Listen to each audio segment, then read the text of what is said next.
Hello and welcome to another stream from ComX. This time we've got Crispy Inks, or Chris Pitcairn as he's better known. He's drawing what looks like a mermaid, funnily enough. Yeah, who'd have thunk? Who would have thunk? Yeah, so we were talking about what to do for this session. Yeah. And decided on smashing together my two passions. Ooh, I just got a notification that I'm live. It's good to know.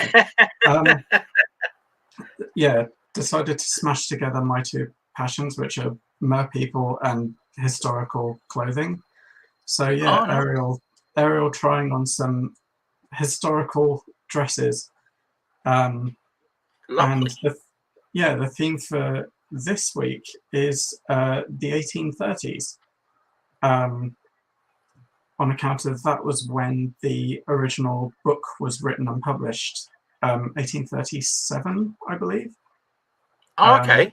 Wow. Yeah, so I thought would be fun to revisit that era, especially because it's kind of like when people think Victorian, this is sort of what people think without realizing it, and that it's like the big puffy sleeves, the big puffy dresses.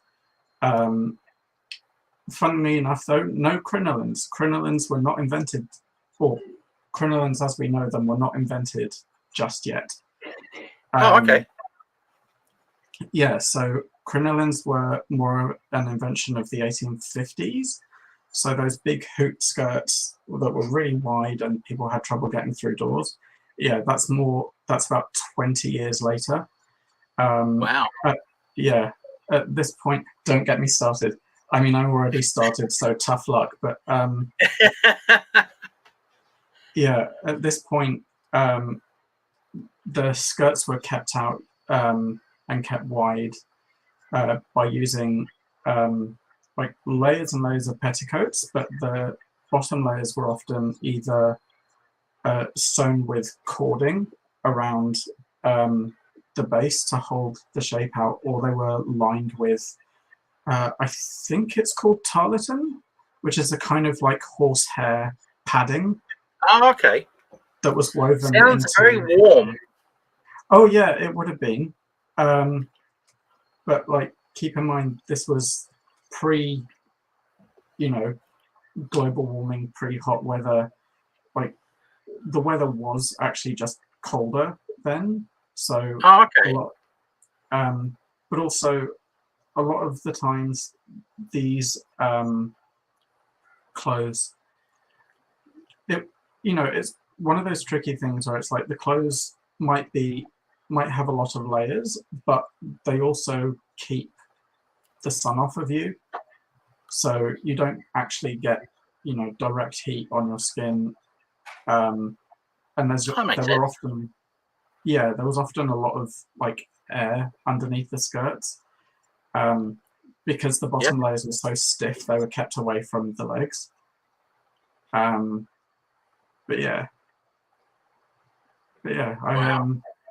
Still sounds warm to me. Oh yeah, by modern standards they absolutely would be, but I can't imagine that many layers. Yeah, I mean, guys definitely got the better end in terms of layers. Men would often only have like a shirt and then trousers, jacket, necktie. So for men, there weren't as many layers, especially because, as underwear in terms of like underwear as we think of it, wasn't really around at this time. Like, people always think of, men in the Victorian era wearing like the union suit, the long johns. But that was really only towards, as far as I'm aware, sort of the end of the 19th century. So,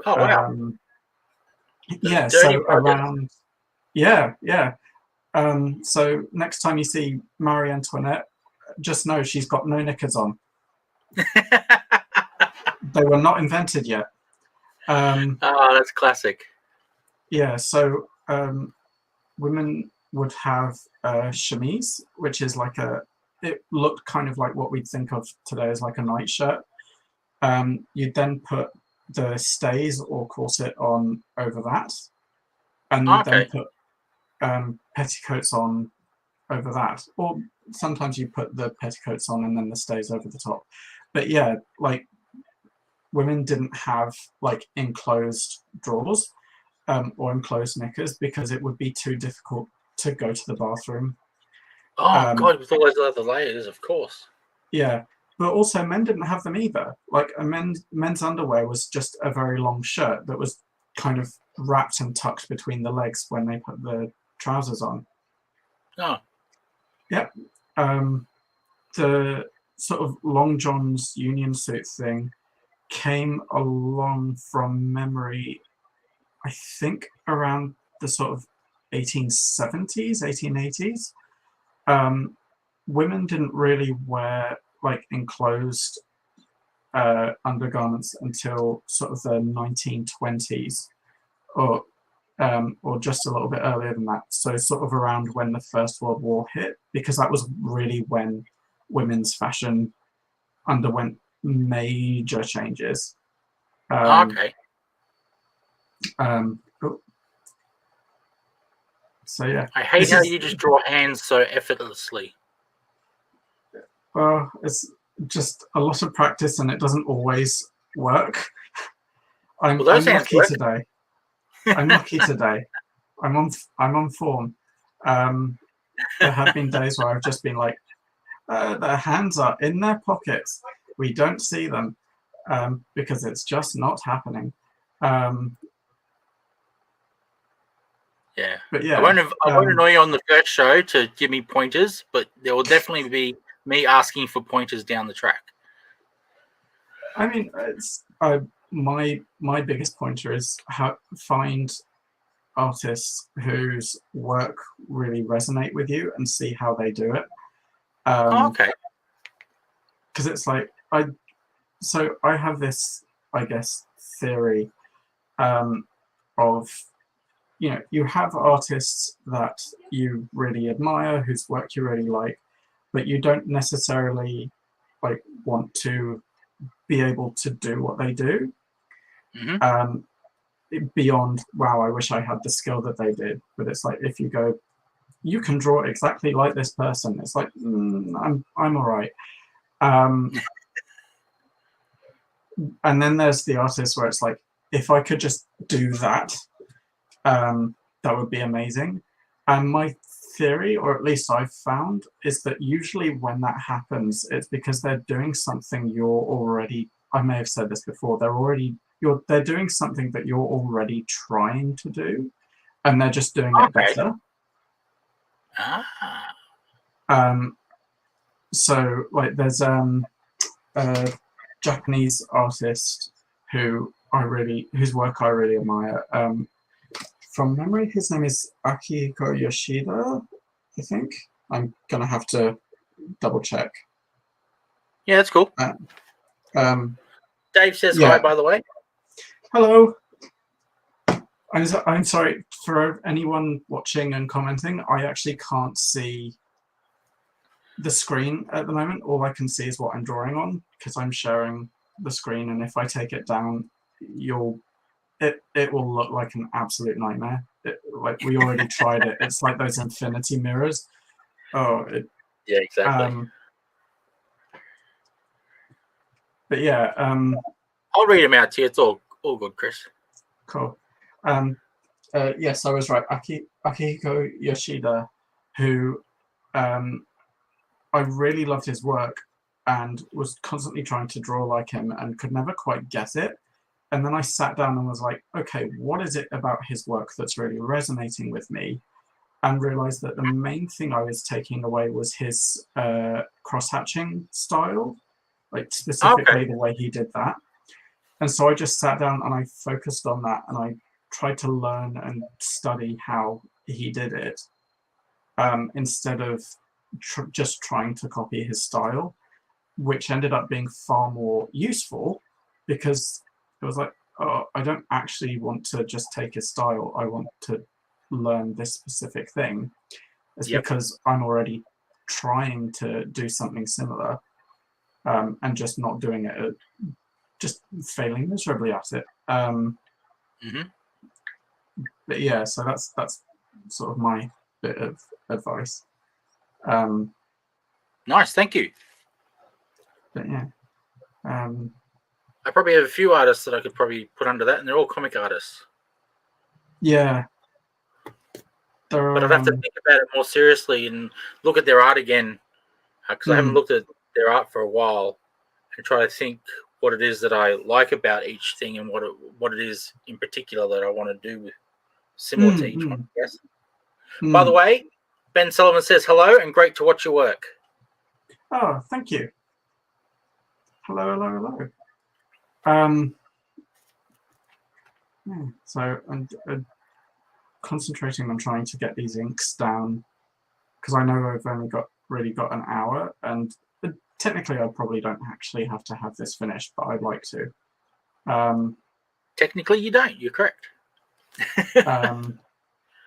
And I can usually do inks and like sketches fairly quickly, but it's always colors that take me the longest.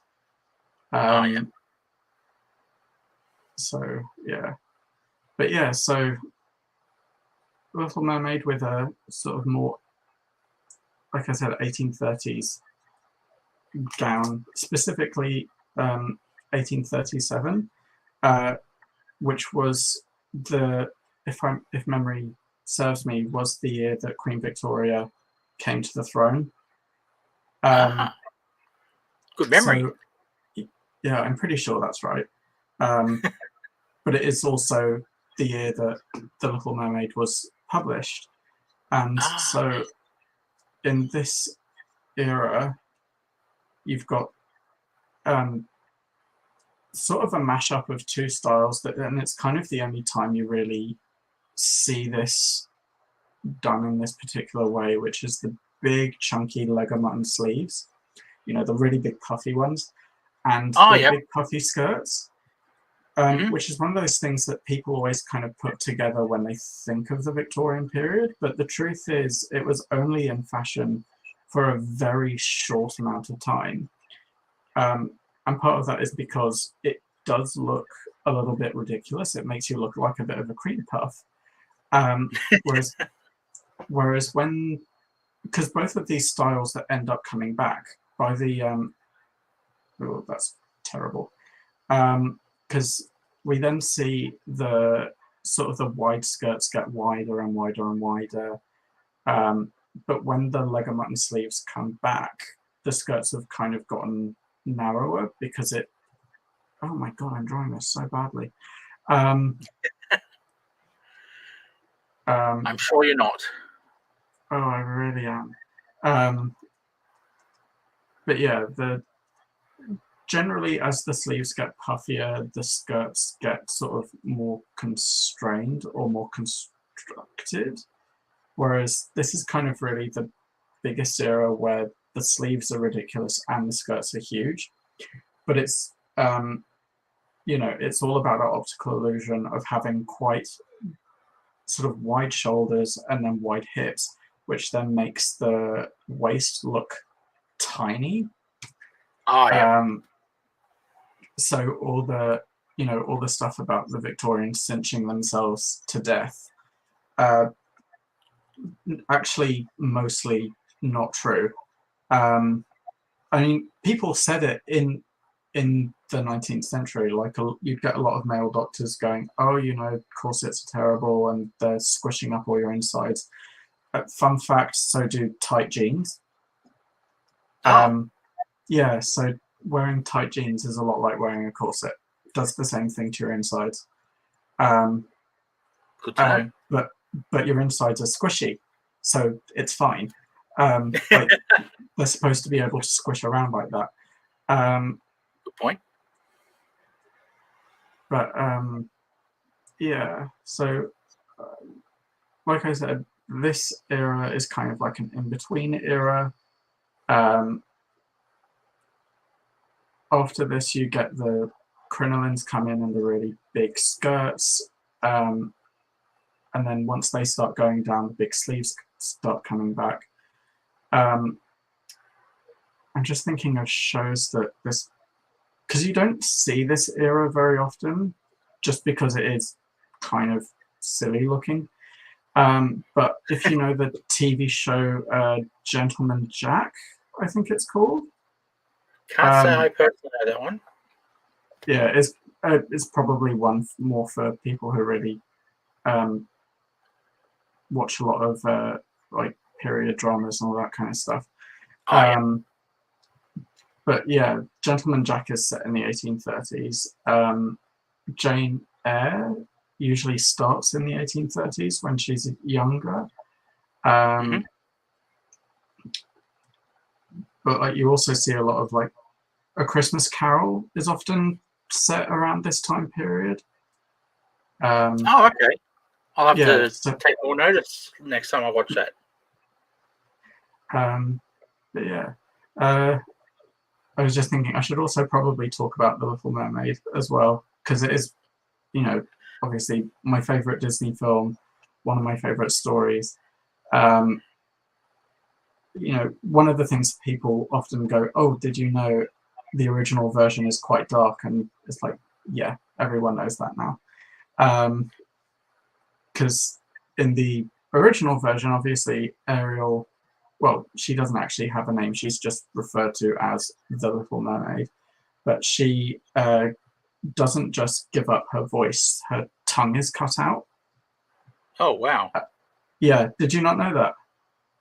No, I've never looked into how brutal most children's stories are from those era. Oh, yeah. No, she literally has her tongue cut out so that she can't speak. And when she's given legs, she's told by the witch that it will feel like walking on knives. So the whole time she's in horrible pain. Like, it's quite dark. Yeah. But the reason for that is that it was essentially written as kind of like a love letter from Hans Christian Andersen to one of his friends, who he had very much an unrequited crush on, because this friend, who was male, was it was the 1830s and was not technically legal, but also his friend was very much married, and so it was the whole thing about the transformation into being human, being painful, was Hans Christian Andersen kind of going, this is how painful it is to be around someone who, you know, I'm head over heels in love with but can't have, but also, you know, the tongue cut out, you know, the love that dare not speak its name. So there's a lot of allusions to those kinds of romances, which is part of the reason why The Little Mermaid resonates so much with queer communities. Like, there are a lot of charities and like organizations that are LGBT related that have mermaids as like a symbol or whatever. Okay. And that's why.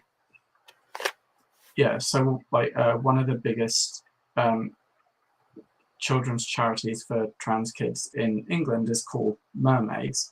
But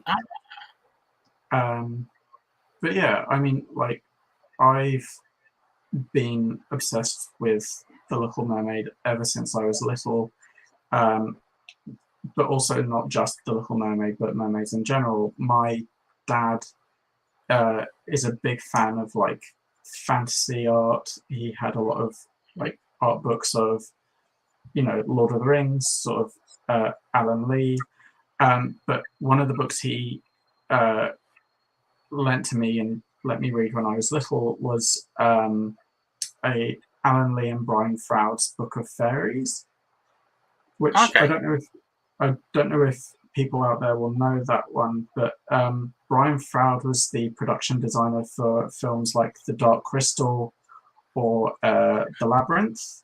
Ah, okay. So that's Brian Froud's work. But in this book of fairies, one of the pages, I should actually see if I could grab it. I'm pretty sure I've got it on my shelf somewhere. But it had a drawing, which I think is by Alan Lee, of a mermaid. And I remember reading this book, I must have been like 3 or 4, and just being absolutely entranced by this illustration, and just like, I've got pages and pages and pages where I've just tried to draw it over and over and over again. Oh, wow. Yeah, and also watched The Little Mermaid around the same time, and it just kind of cemented that as something like, oh, this is going to be a big problem for the rest of my life. I'm never getting over this. This is a lifelong obsession. And it was.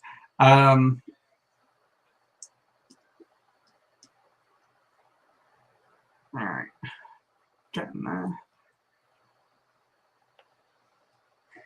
God, you laid down those inks so fast. Yeah, well, Practice, I guess. Practice. yeah, it's but it's also like, that's the thing I always liked. When I went to NIDA, my my rendering instructor once told me, yeah, you're really good at lines, but you clearly think in black and white because your colors are rubbish. I'm like, Nice. Just tell me what you really think. Like, don't hold back. But I mean, to be fair, I had a couple of instructors tell me that, and they were right. Like, I tended to think in terms of shape and silhouette more than I thought of color, which apparently is not bad, because that's one of the harder things to learn. But it also meant that, like, when it came to doing color, I just struggled. And it's still a little bit of a struggle. All right, let's duplicate that. Filter gallery. All right. But yeah, so got some slightly harsh critiques, but and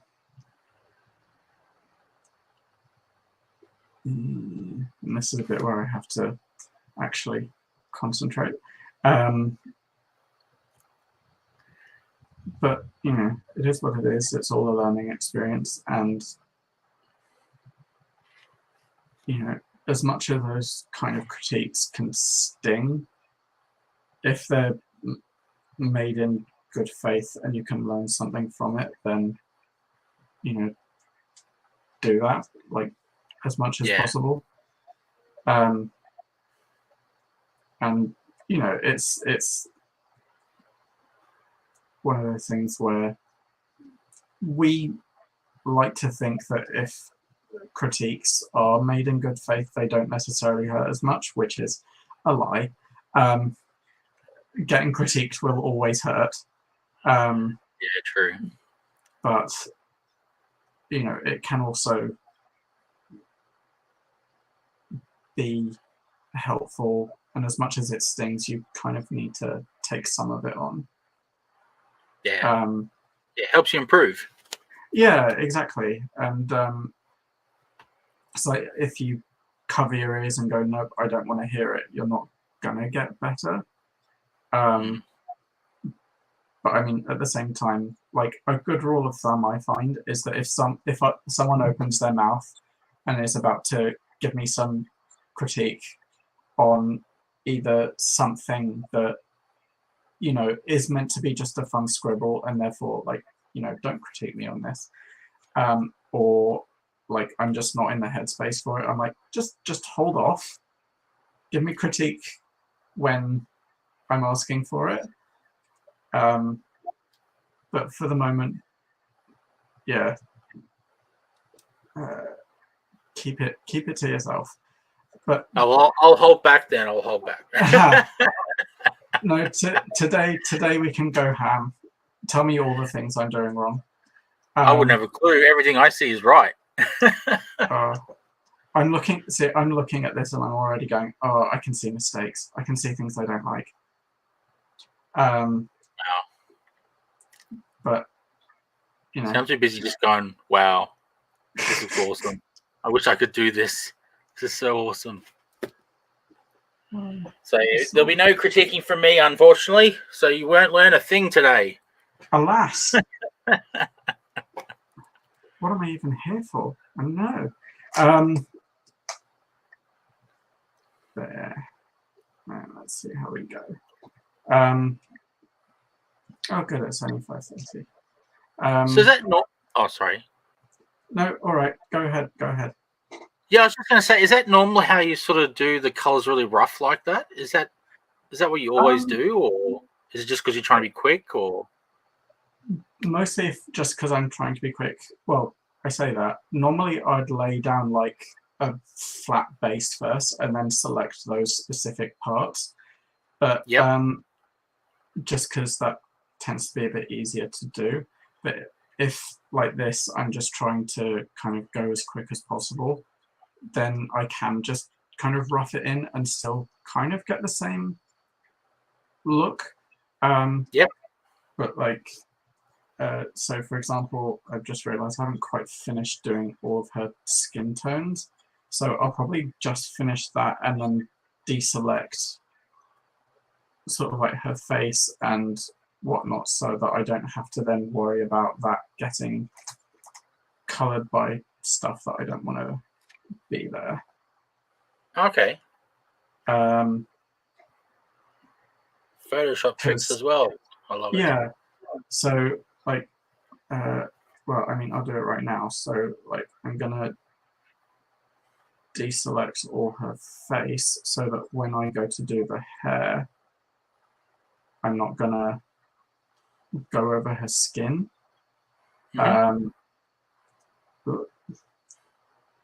Or at least not too much. And I won't necessarily do this with like the whole body, just because there's not much point. It'll just be like the areas where it's up closest to the hair. But it's kind of like, if I have to, you know, like with something like this, if there's something I'm trying to do really, really quickly, this is the easier way to do it, I find. Just because I can kind of block in colors really, really quickly. I don't have to worry about being too fine, and then I go through and erase it afterwards. So, but also it's kind of like with life drawing, it's also just good practice to do something this quick because it stops you from thinking too much. And I find that's often like the biggest bugbear with art is when you overthink things. And I'm like, you know, I'm sure you've probably heard from other artists of that bit where you go, I've worked on it too much. I've overworked it. I've overdone it. I've thought it, and it's become like stale and sort of unmoving. So like putting the like purple beneath the red to give it more of a blue shade, because she's, you know, deep underwater and there's not going to quite be that sun light that you get, but then adding in some sort of hotter, warmer tones just here and there to bring out the highlights. Cool. And in a second I will grab out some of my scale brushes. So I think I said on the, not the drink and draw, the comic thing that we just did, that I've recently been doing a lot of my own, making a lot of my own brushes. Yeah, you did on the Let's Make a Comic Book. Yeah, and this is one of the, I don't like the way that looks. Let's take that back a bit and pick a different color.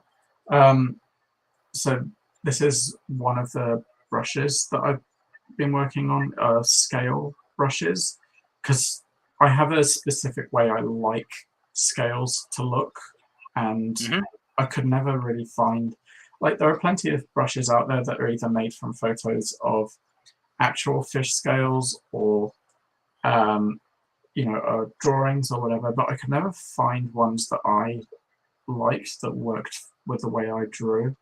And so I ended up just making them, and became really popular. And once I started doing art with them, I got a bunch of people going, "Oh, where'd you get that brush? How do you do the scales?" I'm like, just made it. You'll just have to make your own, because that's how I did this. All right, just gonna start erasing some of this now.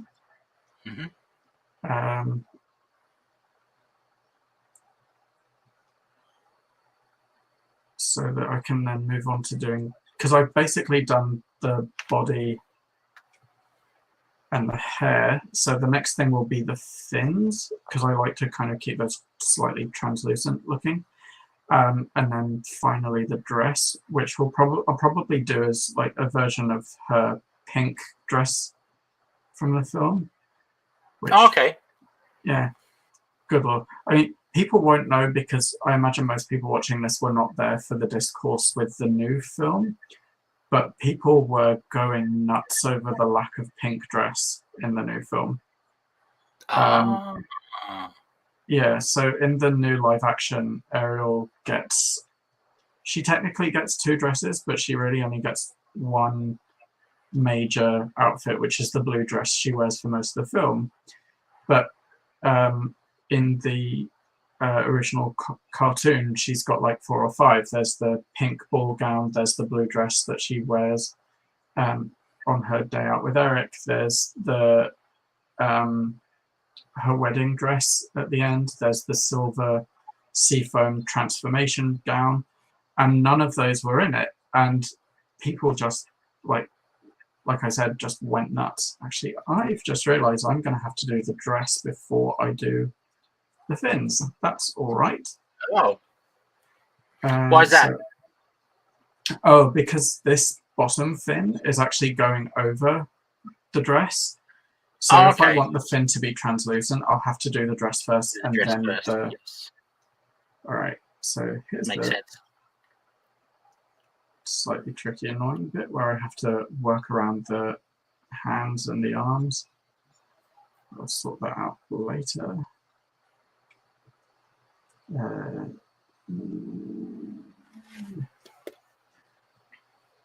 Again, this is the bit where I have to go quiet because I'm concentrating. No, you can go quiet. That's fine, and I'll go quiet as well, so I'm not interrupting you. Oh, you can natter away, or if you've got any like queries, I can respond to them. But no, I'm mostly just watching in awe, and although I can't use most of these tricks because I don't know if Clip Studio Paint does the same stuff, but it's still cool to watch. I think it does. I have been intending to look into doing Clip Studio Paint, because doesn't Lauren use that, or am I imagining things? I'm not sure actually. I'm pretty sure. I just got it because I kept reading online that it's like the best comic thing to use. It and what was the other one it recommended? It was Clip Studio Paint, and the other one was Procreate. I think it was the other one that they recommended. Yeah, no, that's absolutely what I've heard as well. That Clip Studio Paint is made specifically for drawing in, whereas Photoshop is just kind of like a general visual, like image editing software. So although it's used for art, that's not really what it's for specifically. Okay. And whereas, although Clip Studio Paint, there are some things that Photoshop has that it doesn't. The tools that it does have are more designed for drawing and for artists. So like I know, so there's a function that both of them have, which is the outline function, which is essentially, like I can quickly turn it on now. If I go to, so it's this, it's called stroke in Photoshop, but it makes an outline. Oh, So okay. see how it's suddenly now got a white outline on the drawing? Oh, wow, that's And pretty then if cool. I hit cancel, yeah.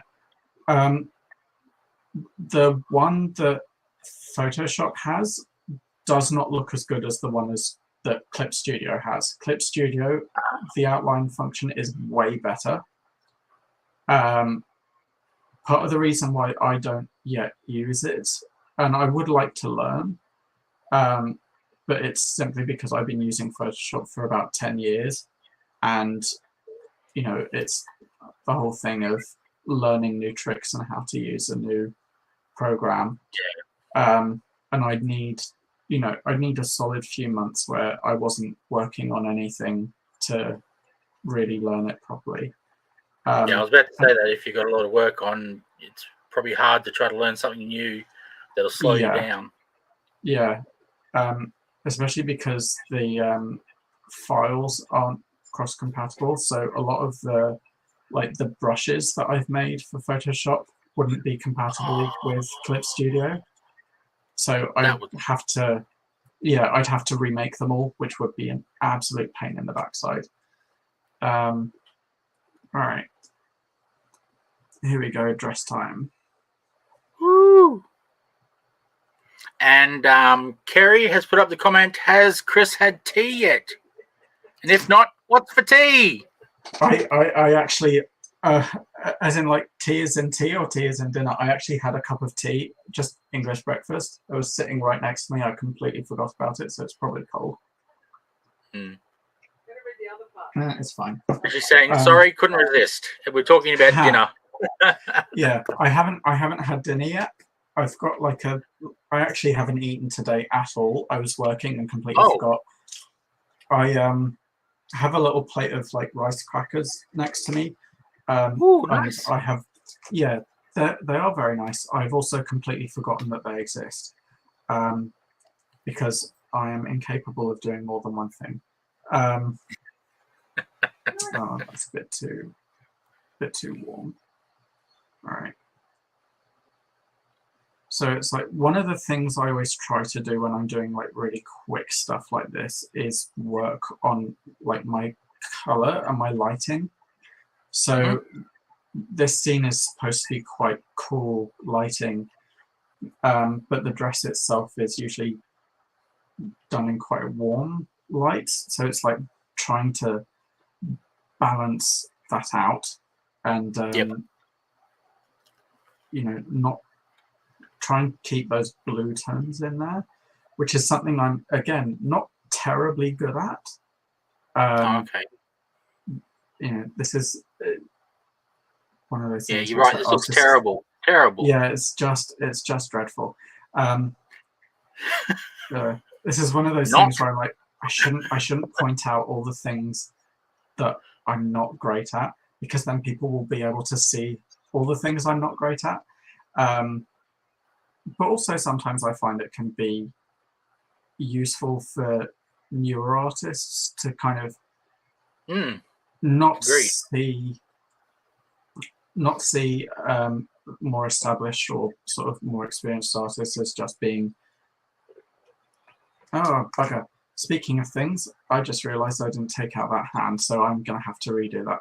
Oh well. It's fine. We make mistakes and then we learn from them.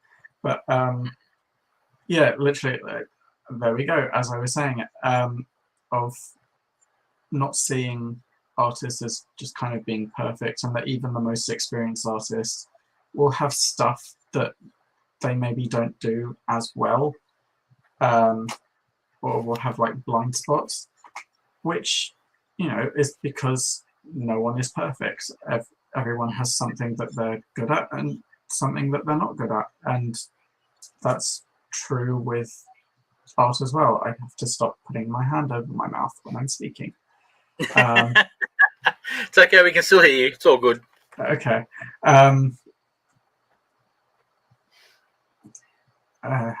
Yeah, I did when I was at NIDA, we were given like presentation classes and speech classes, and I was constantly told, "Oh, you keep trying to hide on stage. Like, you're constantly That would like be putting me your as well. hands, yeah, just constantly putting my hands over my face or over my chest or over my like constantly just trying to hide in plain sight. It's like, no, stop doing that. All right. I think that's probably going to be it for the dress. I'm just going to fix Looking up awesome. this hand. It's something you just whip together. Yeah, literally like about It's looking awesome. I think about 5-10 minutes before the stream started, I was just like, oh, just quickly doodle something. Yeah. Yeah. What I learned on Saturday was layers are your friend. Oh yeah. Oh yeah. I did everything on one layer, and I was like, "Oh, hang on, how do I get rid of these things?" I see people get rid of these things. Oh, it's because it's on another layer. That's how they get rid of it. Yeah. I was stuck with it. Yeah. You see so many memes of artists sort of, I finished the drawing. Now to turn the sketch layer off, and only to realize they've done everything on the sketch layer and they have to start all over again. Which has happened to me far more times than I care to admit. But yeah, no, layers are your friend. Forgetting that you're on which layer you're on is a nightmare. I actually probably use less layers than most artists because I know a lot of artists, and I've seen a lot of artists will have like separate layers for clothes, for hair, for skin, that kind of thing, and I cannot be bothered. I'm just like, that's too much. I'll get lost. So when I'm doing comics, I usually have my inking layer. I have my flats layer, so I can select stuff. And then I have my shades layer. So all of my background flats will all be on one layer. All of my character flats will all be on one layer. Oh, wow. Unless I have something, like with the fins, unless I have something that's supposed to be kind of translucent, in which case I'll do that on a separate layer because I can control that translucency a bit better. But yeah, no, generally I just cannot be bothered to have so many separate layers. Just I will ask you one. Sorry. Yeah, go for it. Yeah, I've learned a new word lately. Flats. I've learned what those are.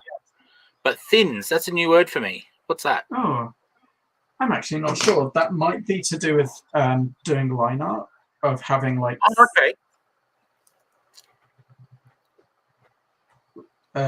Yeah, I just looked it up, and the first thing that comes up are a kind of cracker.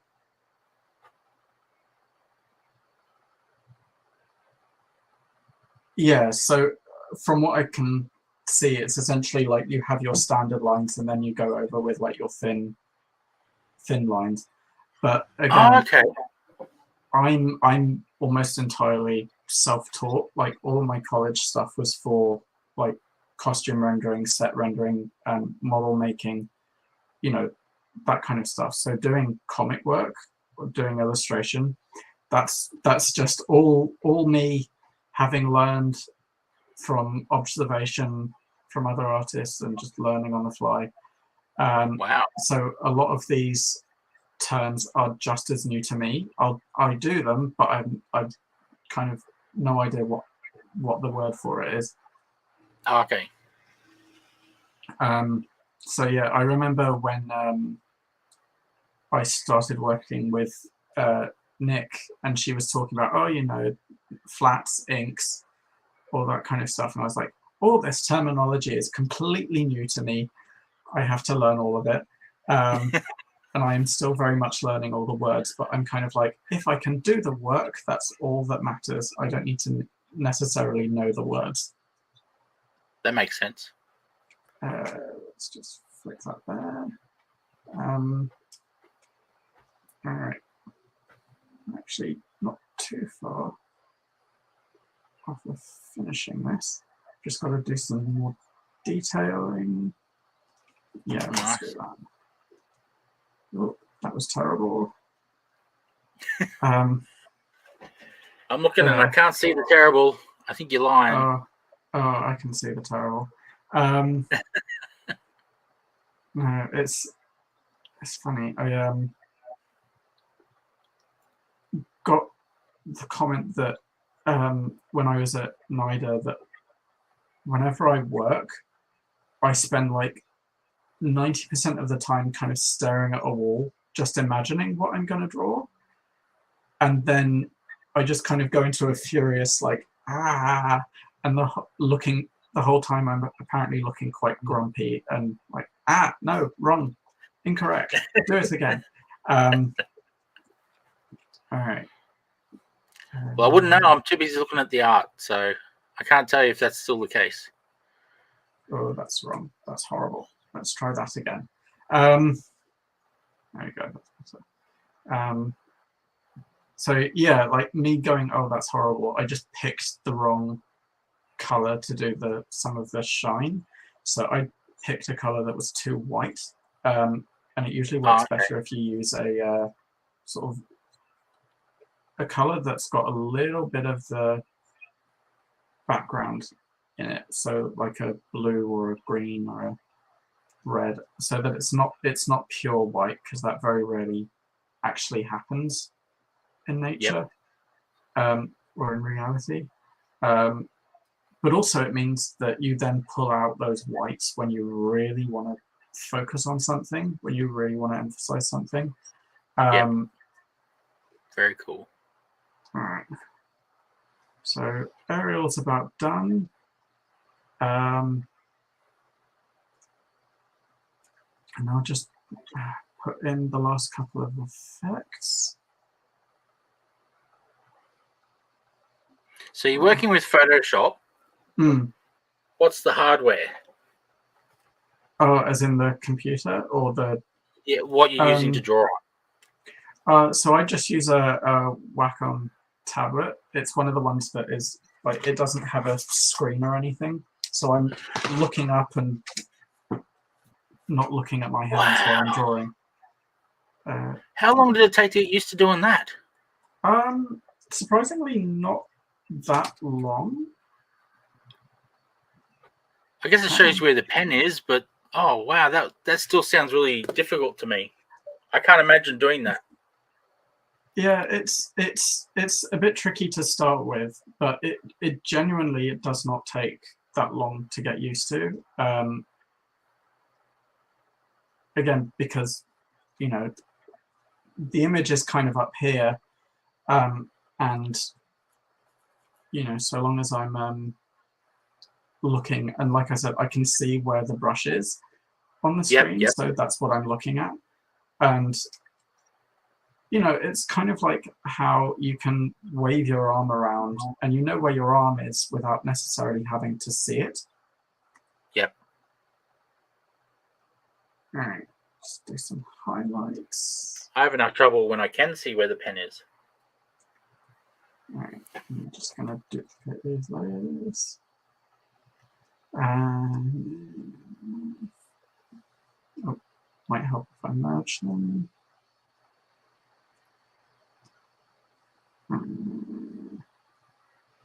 So I have in Photoshop, you've got this thing called filter gallery, which has a whole bunch of filters you can run an image through. And I have one in particular that I like to use called Posterize, which just puts all these little black edges onto it. And it just makes it look a little bit more watercolory. Good trick. Or at least I find that that's what it does. All right, now for some finishing touches, just to... The magic of digital. Yep. It's also why I do mostly digital for my comics just because it's I can get these kinds of effects so much faster. I can't imagine doing that manually, those effects. Yeah, no, me neither, to be honest. Just putting in some shafts of light.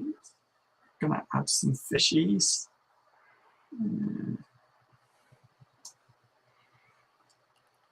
Have you got fish brushes? Yep, I do. That's hilarious. That is hilarious. Yeah, because I let's scatter that a bit. Yeah, because I wanted to be able to do like shoals of fish very quickly, so I literally just drew a fish and made a brush out of it. That's hilarious. That just means you draw under the ocean quite often, I'm guessing. Oh yeah. Just a wild guess. Yeah, it's most of what I do.